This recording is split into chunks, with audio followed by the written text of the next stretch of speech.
আর ভগবান শ্রীকৃষ্ণের তুমি কোনো শাস্ত্রের মধ্যেই চরিত্র বর্ণনা করো নাই। এবার মানুষ যদি ভগবানের চরিত্র সম্পর্কে না জানতে পারেন, ভগবানকেই ঠিকমতো না জানতে পারেন, তাহলে কিভাবে প্রতিটা জীব, প্রতিটা মানুষ ভগবানের উপদেশ পালন করবেন?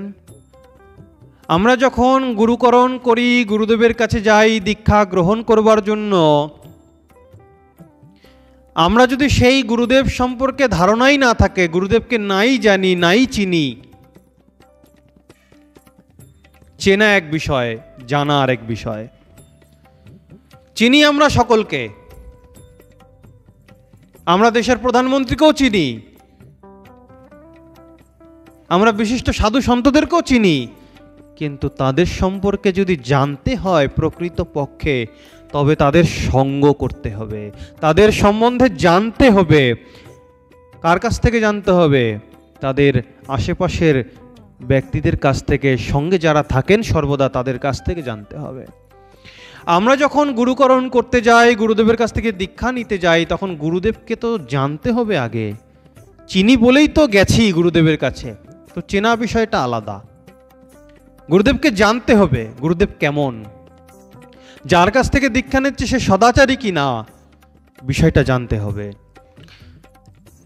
যার কাছে যাচ্ছি, যেই গুরুর কাছে দীক্ষা নিতে যাচ্ছি, সেই গুরুদেব কেমন, তিনার চরিত্র কেমন, তিনার ব্যবস্থাপনা কেমন, তিনি কীরকম ভাবে থাকেন, কীরকম কি বিষয় আশয়, সব কিছু জানতে লাগে।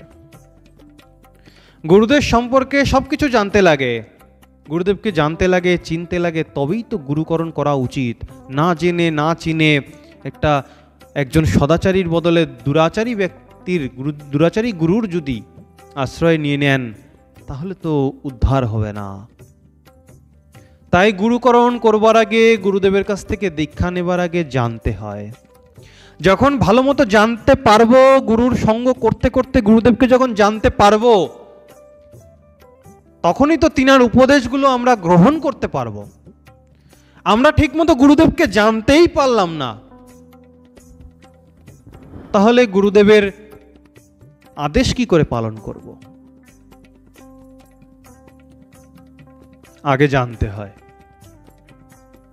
গেলাম আর দীক্ষা নিয়ে নিলাম না, এরকম ভাবে হয় না। যার কাছ থেকে দীক্ষা নিতে হবে তার সঙ্গ করতে হবে আগে।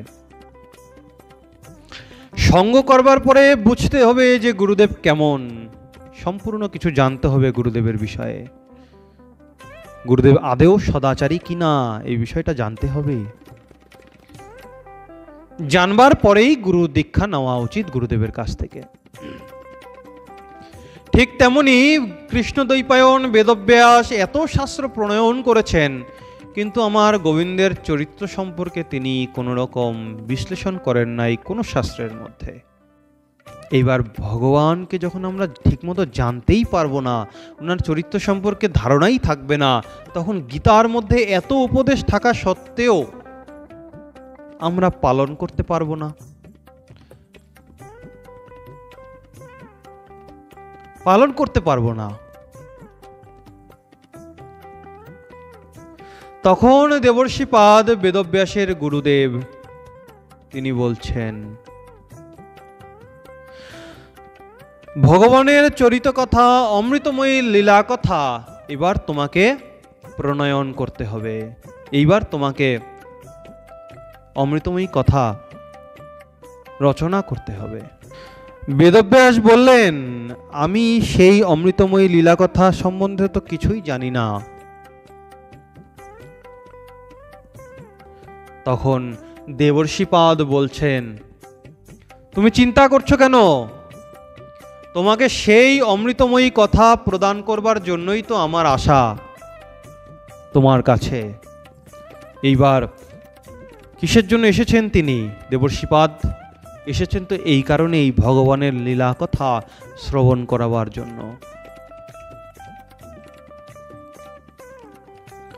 ভগবানকে যখন আমরা জানতে পারবো, ওনার চরিত কথা, অমৃতময়ী কথা যখন আমরা শ্রবণ করতে পারবো, জানতে পারবো, বুঝতে পারবো, তখনই তো গোবিন্দের কৃপা লাভ করার পথে অগ্রসর হতে পারবো।